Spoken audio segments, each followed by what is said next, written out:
So why is this important? Well, trauma is a widespread public health concern in which 70% of Canadians have experienced at least one traumatic event in their lifetime.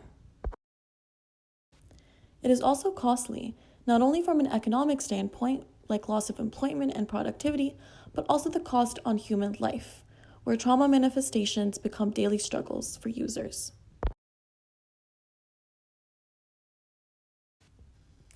Theories of trauma-informed care and its advantages on the mental health of both service users and providers have been well established. However, the actual implementation of trauma-informed care has faced some barriers.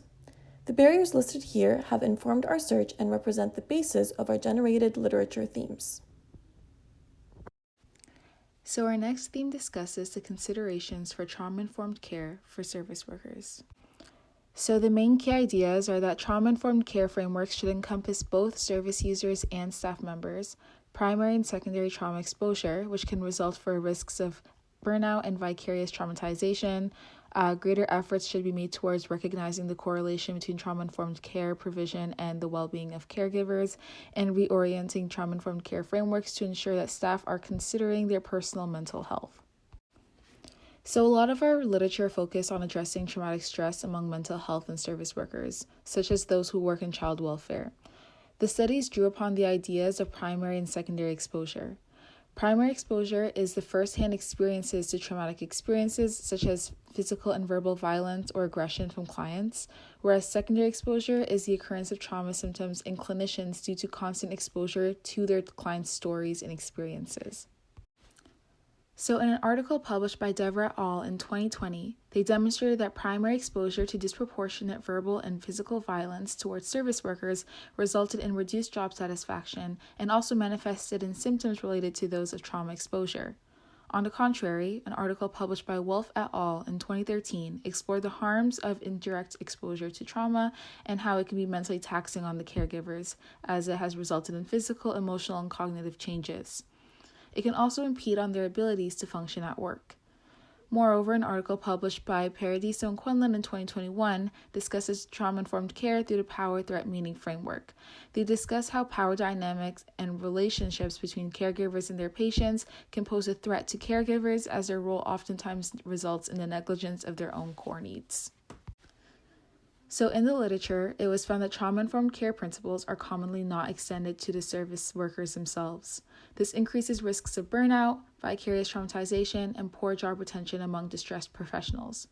Given this, future considerations towards implementing interdisciplinary trauma-informed care training for staff members and providing support and supervision can be strategies to ensure that service workers are mindful of their own well-being.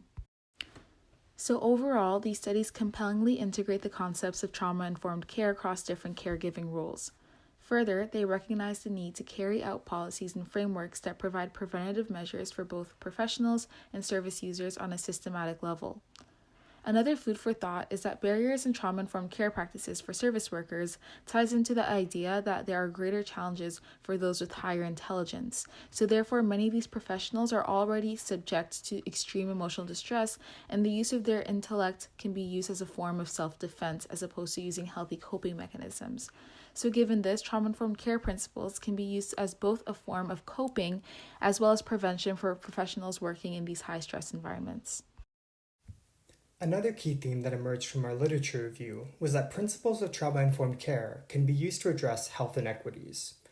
This theme is rooted in three key insights, which include the idea that many health inequities are rooted in unique experiences of trauma. Also, there is a need for intersectional approaches in trauma-informed care. Lastly, a focus on structural drivers of trauma helps clinicians be more effective in trauma-informed care. In evidence presented by both Flavin et al. In 2022 and Pride et al. In 2021, it is evident that marginalized individuals tend to bear unique forms of trauma due to their social positioning. For example, Pride et al. Note how Indigenous populations in Canada have experienced the impact of colonization through unique intergenerational and individual forms of trauma, which have impacted their kinship, parenting, and coping practices, such that they have developed higher rates of problematic substance use, a form of health inequity. Pride et al. Highlight the importance of intersectionality in trauma-informed care. Intersectionality is a theoretical framework that highlights how multiple social identities and interlocking systems of oppression affect lived experience. In the context of trauma, one's positionality impacts their experience of trauma, and therefore should inform responses.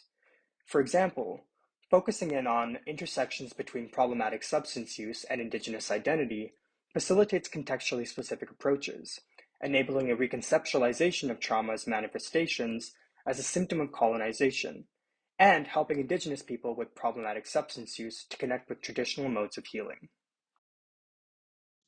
Another central message within the literature is the role that healthcare providers can play in seeing and intervening in structural drivers of trauma. Therefore, Flavin et al. Advocate for clinicians to use structural assessments, which include examining an individual's socio-political context, to help care teams genuinely understand a patient's illness. They note that trauma-informed care principles can be used in routine care to focus on the aspects of one's environment that require modification. Through this process, healthcare providers can enable healing through collaboration with patients, community organizations, institutions, and policymakers. Within this theme, there are some key connections to course content.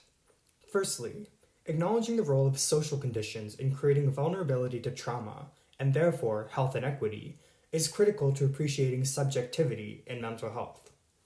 Secondly, an appreciation for intersectionality in trauma-informed care can help us contend with the, quote, everything's problem from the power-threat-meaning framework, allowing for complexity in pattern identification.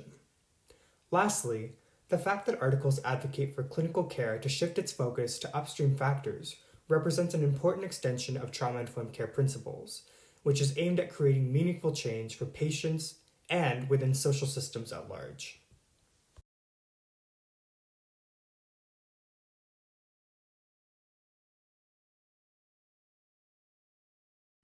At the institutional level, there is a need for a shift from asking, "What is wrong with you?" to asking instead, "What happened to you?" This systemic reorientation in addressing mental health shows mental illness as a product of experience and considers social, cultural, environmental, and developmental contexts. Further institutional level changes could include redefined leadership practices, adequate training and education for staff, as well as a change in service culture that advocates for a belief in the value of trauma-informed care. Also at the institutional level is implementation of the power-threat-meaning framework, which is an alternative method of identifying patterns in distress and exploring experiences of power, threat response, and meaning. It gives traumatizing aspects of caregiver experiences positive and negative meaning and considers experiences of mental health caregivers, including social isolation, exhaustion, and self-neglect. Also at the institutional level is a call for demedicalization, as the biomedical approach may neglect social and psychological factors. Instead, there should be an integration of strength-based models and therapies to replace prescription drugs.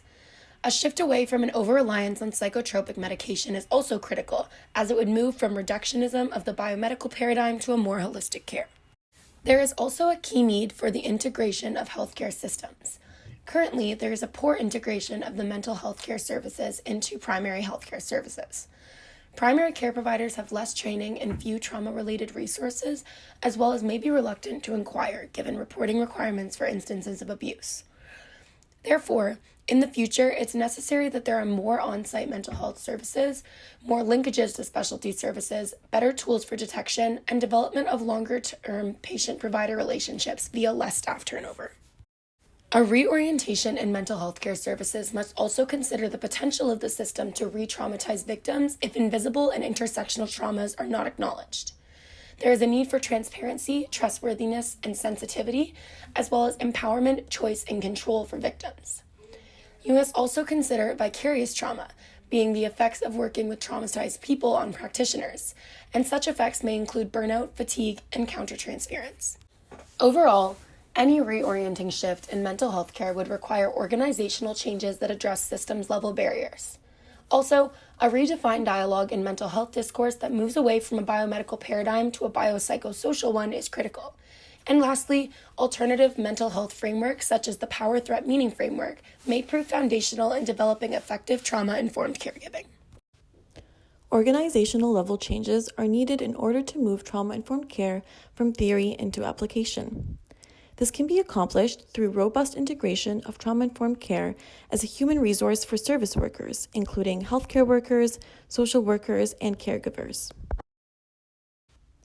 An evaluation of trauma means an evaluation of social conditions.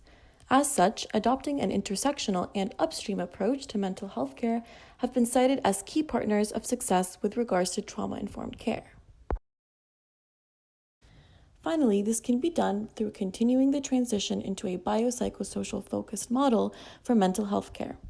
This is accompanied through alternative approaches to mental health, such as the Power Threat Meaning Framework.